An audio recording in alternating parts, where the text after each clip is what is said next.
ಓಂ ರಾಮಾಯ ರಾಮಭದ್ರಾಯ ರಾಮಚಂದ್ರಾಯ ವೇದಸೆ ರಘುನಾಥಾಯ ನಾಥಾಯ ಸೀತಾಯ ಪತಯೇ ನಮಃ.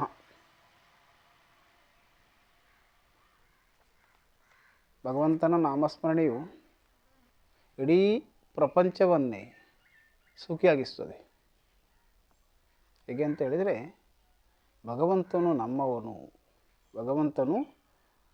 ನಮ್ಮವನಾಗಿಸಿ ಮಾಡಿಸಿಕೊಳ್ಳುವುದು, ಭಗವಂತನನ್ನು ಮಾಡಿಕೊಳ್ಳುವುದು ಜೀವನದ ಅತ್ಯಂತ ಮಹತ್ವದ ಒಂದು ವಿಷಯ ಆಗಿದೆ.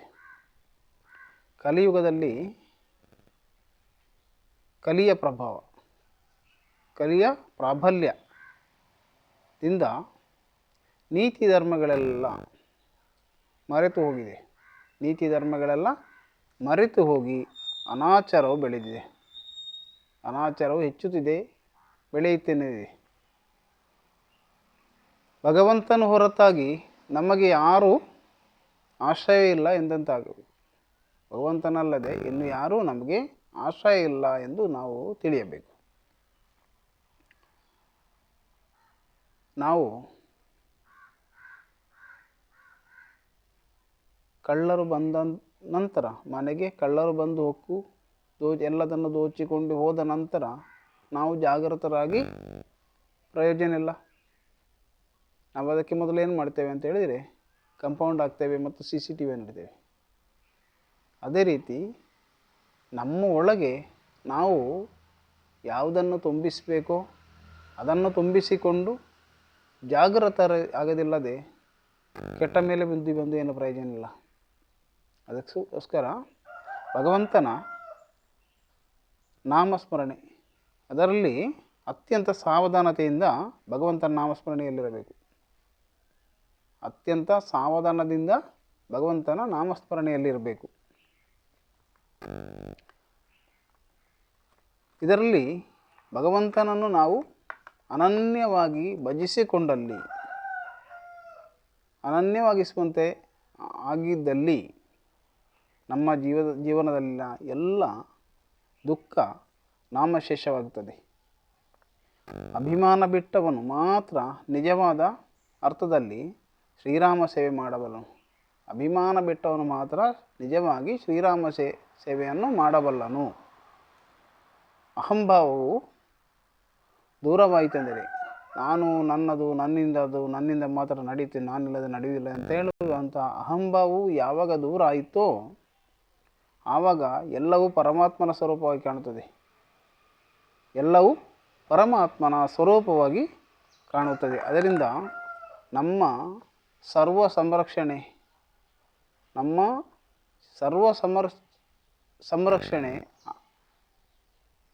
ಮಾಡುವಂತಹ, ನಮ್ಮ ಸರ್ವ ಸಂರಕ್ಷಣೆಯನ್ನು ಮಾಡುವಂತಹ ಸ್ವಾಮಿ ಭಗವಂತ ಎಂದು ತಿಳಿದುಕೊಂಡು ಅವನನ್ನೇ ಯಾವಾಗಲೂ ಜಪಿಸಬೇಕು.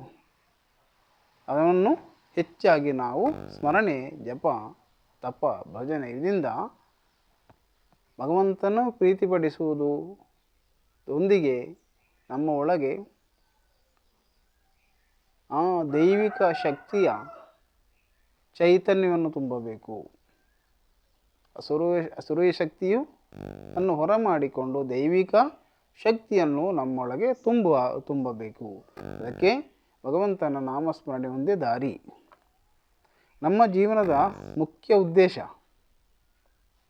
ನಾವು ಭಗವಂತನ ಸೃಷ್ಟಿ, ಶ್ರೀರಾಮನವನಾಗಿದ್ದೇವೆ, ನಾವೆಲ್ಲ ಶ್ರೀರಾಮ ಪರಮಾತ್ಮನ ಅವರಾಗಿದ್ದೇವೆ ಎಂದು ಹೇಳಿಕೊಂಡು ಜೀವನವೆಲ್ಲ ನಮ್ಮ ಮುಖ್ಯ ಉದ್ದೇಶ ಅವನಲ್ಲಿ ಸೇರುವುದು, ಆ ಭಗವಂತನಲ್ಲಿ ಸೇರುವುದೆಂದೇ ತಿಳಿಯಬೇಕು.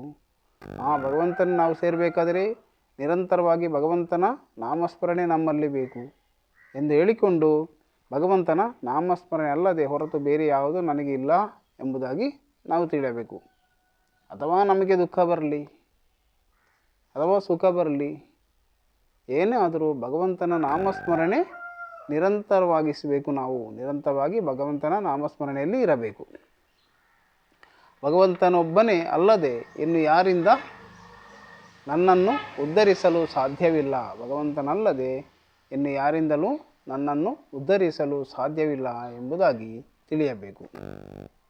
ಉತ್ತಮ ಸಾಧಕರಾಗಬೇಕು. ನಾವು ನಿಜವಾದ ಉತ್ತಮ ಸಾಧಕರಾಗಬೇಕು. ನಾವು ನಿಜವಾದಂಥ ಉತ್ತಮ ಸಾಧಕರಾದರೆ ನಮ್ಮ ಹೆತ್ತವರಿಗೆ ತಾಯಿ ತಂದೆಯರು ಧನ್ಯರು ಎಂದು ತಿಳಿಯಬೇಕು. ಯಾಕೆ ಅಂತ ಹೇಳಿದರೆ ನೋಡ್ಬೋದು, ಒಳ್ಳೆ ತಂದೆ ತಾಯಿ ಬರೇ ನಿಷ್ಠಾವಂತರಾಗಿರ್ತಾರೆ, ಧಾರ್ಮಿಕರಾದರ ಮಕ್ಕಳು ಏನಾಗಿರ್ತಾರೆ, ಅವರು ಹೋದ ದಾರಿಯಲ್ಲಿ ಅವರು ಹೋಗುವುದಿಲ್ಲ. ಅವರು ಹೋಗೋ ದಾರಿ ಬೇರೆ ಆಗಿರ್ತವೆ. ಕೆಲವೊಮ್ಮೆ ಹೋಗ್ತಾರೆ, ಕೆಲವೊಮ್ಮೆ ಬೇರೆ ಆಗ್ತವೆ. ಕೆಲವೊಮ್ಮೆ ಏನಿಲ್ಲದಂತಹ ತಂದೆ ತಾಯಿ, ಏನೂ ಇಲ್ಲದಂಥ, ಏನೂ ತಿಳುವಳಿಕೆ, ಪ್ರಪಂಚದಲ್ಲಿ ತಿಳುವಳಿಕೆ, ಆ ಭಗವಂತನ ಜ್ಞಾನದ ಯಾವುದೇ ತಿಳುವಳಿಕೆ ಇಲ್ಲದವರ ಮಕ್ಕಳು ಸಮೇತ ಕೆಲವೊಮ್ಮೆ ಒಳ್ಳೆ ರೀತಿಯಲ್ಲಿ ಮುಟ್ಟುವವರು ಎಷ್ಟೋ ಜನವನ್ನು ನಾನು ಕಂಡಿದ್ದೇನೆ. ಆವಾಗ ನಮ್ಮ ಪ್ರೇರಣೆ ಉತ್ತಮ ಸಾಧಕರನ್ನು ಸೃಷ್ಟಿ ಮಾಡುವುದಕ್ಕಾಗಿರಬೇಕು. ಉತ್ತಮ ಸಾಧಕರನ್ನು ನಾವು ಸೃಷ್ಟಿ ಮಾಡಿದರೆ ಅವರ ಹೆತ್ತವರು ಸಮೇತ ಆಗ್ತಾರೆ. ಆವಾಗ ಪ್ರಪಂಚ ಎಂದರೆ ಎರಡು ಸಂಕಲ್ಪ ಮಾಡುವ, ಒಂದು ಇಡೀ ಪ್ರಪಂಚ, ಇನ್ನೊಂದು ಶರೀರ. ಈ ಶರೀರವು ಪ್ರಪಂಚವಾಗಿದೆ. ಪಂಚಭೂತಗಳಿಂದ ತುಂಬಿದಂಥ ಶರೀರ, ನೀರು, ಅಗ್ನಿ, ಜಲ, ವಾಯು ಇದೆಲ್ಲವೂ ಇದರಲ್ಲಿ ತುಂಬಿದೆ.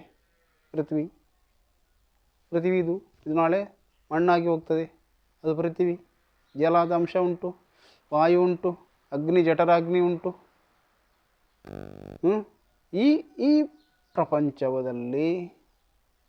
ಈ ಪ್ರಪಂಚದಲ್ಲಿಯೂ ಹೊರ ಕಾಣುವ ಪ್ರಪಂಚದಲ್ಲಿ ಹಾಗೆ ಅನೇಕ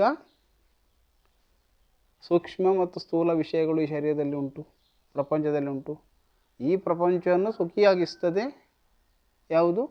ಭಗವಂತನ ನಾಮಸ್ಮರಣೆ. ಅದೇ ರೀತಿ ಹೊರ ಪ್ರಪಂಚವನ್ನು ಸುಖಿಯಾಗಿಸ್ತದೆ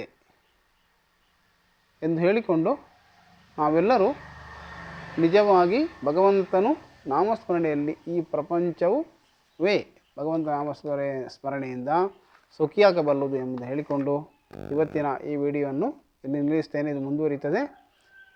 ಇದುವರೆಗೆ ಇದನ್ನು ಕೇಳಿದ ಎಲ್ಲರಿಗೂ ಶುಭವಾಗಲಿ. ನಮ್ಮ ಚಾನಲ್ ಶುರುವಾಗಿ ನೀವು ನೋಡೋದಾದರೆ ಸಬ್ಸ್ಕ್ರೈಬ್ ಮಾಡಿ, ಮಾಡಿದ್ದವರಾದರೆ ಶೇರ್ ಮಾಡಿ, ಲೈಕ್ ಮಾಡಿ. ಮತ್ತು ಇದು ಇಂಥ ಉತ್ತಮ ಸಾಧಕರನ್ನು ಸೃಷ್ಟಿಸುವಂಥ ಒಂದು ಕೋಲಮಾಗಲಿ. ಅದಕ್ಕೋಸ್ಕರ ಎಲ್ಲರೂ ಕೈ ಜೋಡಿಸೋಣ ಅಂತ ಹೇಳಿಕೊಂಡು ನಿಮಗೆಲ್ಲರಿಗೂ ಶುಭವಾಗಲಿ. ಓಂ ಶ್ರೀರಾಮ ಜಯ ರಾಮ, ಜಯ ಜಯ ರಾಮ, ಜಯ ಹನುಮಾನ್, ಜಯ ನಿತ್ಯಾನಂದ.